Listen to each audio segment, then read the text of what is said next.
देश के जो हालात है तो क्या है ये थोड़ा समझने की आवश्यकता है। महाराष्ट्राचे नेते माझे ज्येष्ठ कंठस्थ मित्र आदरणीय मुझफ्फरभाई ज्यांचा प्रवेश झाला ते आणि मेंडोसा परिवारातील सर्व सन्माननीय सदस्य काँग्रेसचे पदाधिकारी आणि भारत हा असा आपला देश आहे की भारत माता की म्हटल्यावर आपण जय म्हणतो। आज देश के जो हालात है तो क्या है ये थोड़ा समझने की आवश्यकता है, क्योंकि हम एक दौर में लगे हैं। मैं कोई आपको ना डराने वाला आया हूं ना कोई लालच लेके भी आया हूं। मैं तो ईमानदारी की सौगात लेके कांग्रेस का पैगाम जो है मोहब्बत का प्यार का वो लेके मैं तमाम मेरा भाईंदर के लोगों के पास यहां पर आया हूं।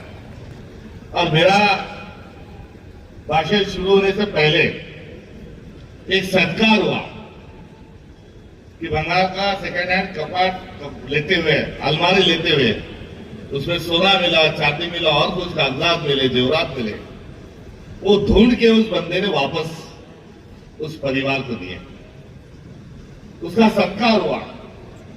आज मुझे लगता है कि उस किरदार में जाने की अब सबको आवश्यकता है, क्योंकि हमारे पास भी कुछ मिला है, हमारे पास भी वो कुछ है, वो किसने दिया है और कैसे हमारे पास आया है ये थोड़ा सोचने की आज हम सबको जरूरत है।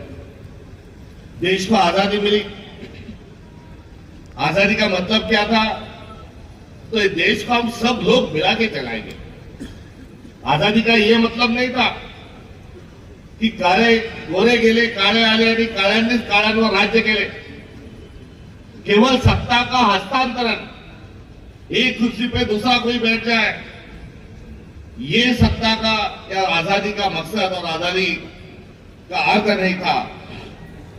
तो आजादी का अर्थ क्या था कि ना कोई ऊपर रहे, ऊंचा रहे, ना कोई नीचा रहे, ना कोई राजा रहे, ना कोई प्रजा रहे, ना कोई पूज्य रहे, ना कोई अछूत रहे, ना कोई स्त्री रहे, ना कोई पुरुष रहे।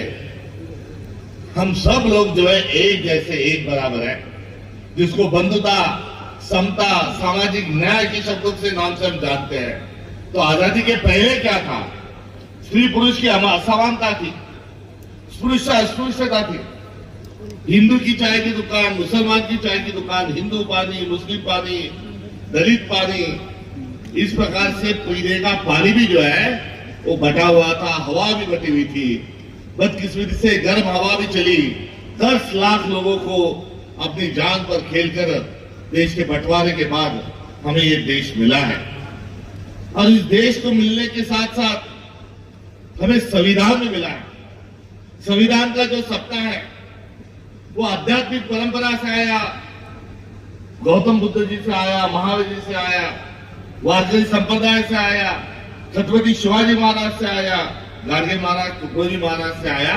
उम्मीद करते हुए आखिरी की मैं इतना ही मैं कहना चाहता हूं कि भाइयों और बहनों, ऐसा बोल बोल के या देशाचं वाटोळं करणारा एक माणूस गेल्या 12 वर्षापासून देशाचा पंतप्रधान झालेला। पंतप्रधान बनते समय क्या बोला था उन्होंने कि हर आदमी के खाते में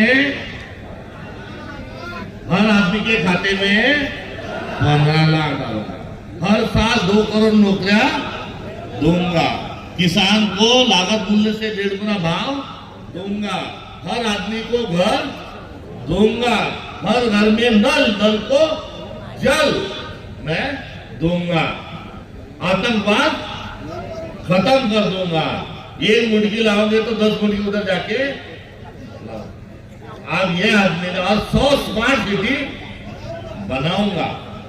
अब ये बोलने से उसने क्या किया? मुजफ्फर भाई ने भी बोला कि 2019 में आई मेट्रो आई तो राजनीतिक संन्यास ले रहे थे। उन्होंने जो जो बोला वो यदि उन्होंने कर दिया होगा तो अभी चुनाव में हम खड़े रहने के लिए तैयार नहीं है। मगर एक झूठा नहीं तो केवल झूठा और झूठा इतना ही नहीं तो एक फेंकू किस्म का आदमी हमारे देश का पंतप्रधान बना है। ये बोलने में मुझे आज शर्म आ रही है। कहा founder of the nation Pandit Jawaharlal Nehru, और कहा ये फेंको।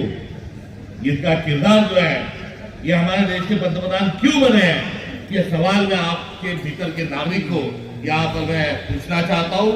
और उसके साथ साथ बड़े मियाँ तो बड़े मियाँ, छोटे मियाँ सुभान अल्लाह, मोदी तो मोदी, फडणवीस भी कुछ कम नहीं। वो मेरे भी मुख्यमंत्री है, मैं भी महाराष्ट्र का हूँ, मैं उनके खिलाफ के पार्टी का हूँ, उनके दल को कभी मैंने वोटिंग ना किया है, ना करने का कोई सवाल है, ना करूंगा, मगर वो मुख्यमंत्री मेरे भी है। मैंने मुख्यमंत्री के लिए मुझे अल्फाज को से इस्तेमाल करना पड़ रहा है। तो ये भारत महाराष्ट्र में हर जात को दूसरी जात के साथ लड़ा रहा है, हर धर्म को दूसरे धर्म से लड़ा रहे हैं, हर पार्टी की एक पार्टी की दो पार्टी कर रहे हैं, हर घर में झगड़ा लगा रहे हैं। और इतना ही नहीं, तो जो अराजकता और जो हिंसा है, जो बलात्कारों की संख्या बढ़ रही है, जो गोइता ज्ञान, आपका खोकिया नाम के शब्द महाराष्ट्र में उभर के आ रहे हैं, ये सब किसकी देन है? देवेंद्र फडणवीस की देन है। इसलिए मैंने पिछले दिनों देवेंद्र फडणवीस को दरिंदा बोला। मैंने उनको दरिंदा बोला तो सारी बीजेपी की जो टीम है मेरे पे टूट पड़ी। मगर दरिंदा का मतलब क्या होता है? दरिंदा कोई गाली थोड़ी है। दरिंदे का मतलब होता है जो जालिम है, जो दुष्ट है, जो क्रूर है, उसको क्या बोलते हैं? दरिंदा। तो मैंने कहा तो मेरी गलती है कि मैंने ठीक बोला। मैं आप लोगों से पूछना चाहता हूँ, गलती होगी तो बोलूंगा कि मेरा गलत है। तो मैंने दरिंदा उनको बोला, उनको बड़ा बुरा लगता है, उनको मिर्ची लगी। तुझे मिर्ची लगी तो मैं क्या करूँ? ये मेरा ये बहुत ही सादा एक सवाल उससे, मगर फिर और कुछ लगता है नहीं। जो गणतंत्र है, लोकतंत्र को उससे फांसी के फंदे पे वो चढ़ाने का काम कर रहे हैं। भ्रष्टाचार साबित होने के बाद खामोश है। पार पवार ने जमीन का घोटाला कर दिया, पूरी जमीन खाली, सरकार की जमीन खरीदी कर ली, फिर भी वो कुछ नहीं कर रहे। मानिका वगैरह रमी खेल रहा था विधानसभा में, उसका एक केस था, झूठे कागज में उसको 2 साल सजा हो गई, अभी भी मंत्रिमंडल से बाहर नहीं निकाल रहा है। लोकशाही को फांसी दे रहे। मुजफ्फर भाई ने सारे प्रूफ दिए वोटर लिस्ट के, उसके बाद भी वो मतदान को कम नहीं कर रहा है, लोकशाही को फांसी दे रहा है। तो जो फांसी देता है वो आदमी को क्या बोलते हैं? क्या बोलते हैं? तो मैंने उनको पहले दरिंदा बोला, बाद में जल्लाद बोला। तो मेरी गलती हुई क्या? सही कहा कि गलत कहा? फिर बाद में वो जो बोलते हैं उनके याद में नहीं रहता। न खाऊंगा, तू भी खा, मैं भी खाओ, मिल बांट के खाओ, आओ खाओ लूटो नाम का काम कर रहा है। और उन्होंने क्या बोला था सबसे पहले? कि आमदार थे, और आमदार थे तो उन्होंने बोला कि जोपर्यंत वेगळा विदर्भ होणार नाही तोपर्यंत मी लग्न करणार नाही। किसने बोला था? फडणवीस साहब। क्या बोला था? की मी लग्न करणार नाही विदर्भ झाल्याशिवाय। विदर्भ झाला का? लग्न केलं का? एक नंबर। 2 नंबर काय म्हणाले? की अजित पवार आणि राष्ट्रवादी सोबत युती नाही नाही नाही, आणि अजित पवारला मी जेलमध्ये पाठवणार आणि चक्की पिसी पिसी पिसी। अजितदादा जेलमध्ये गेले का? चक्की पिसी पिसी झालं का? कुठे बसले? त्यांच्या मांडीला मांडीला होते। अशा अनेक किस्से आहेत। आणि या सगळ्यांच्यामुळे मी त्यांना म्हटलं की आपल्या राज्याचे मुख्यमंत्री हे गजनी आहेत, त्यांच्या लक्षात काही राहत नाही। त्यामुळे मला माझ्या देशाच्या, माझ्या प्रांताच्या मुख्यमंत्र्यांना जर असे शब्द वापरायला लागत असतील आणि पंतप्रधानांना ऐसे शब्द वापरायला लागत असतील तो हमने ये चुनाव में इन सबको उनकी जगह दिखाने की आवश्यकता है। ये चुनाव जो है ये आत्मसम्मान का चुनाव है। ये चुनाव जो है वो देश जोड़ने का चुनाव है। और आज जो यहाँ भरत और राम का जो मिलाप हुआ है, आज मेसा फैमिली एक तरफ है, हुसैन फैमिली एक तरफ है, 3 जनरेशन का, 3 पीढ़ी का इतिहास है। और आज ये 2 लोग इकट्ठा आए हैं, यानी मीरा भाईंदर की तकदीर जो है अब बदलने वाली है। मैं इतना ही भाव से कहना चाहूंगा। जो वनवास जो था उस वनवास आज खत्म हुए हैं।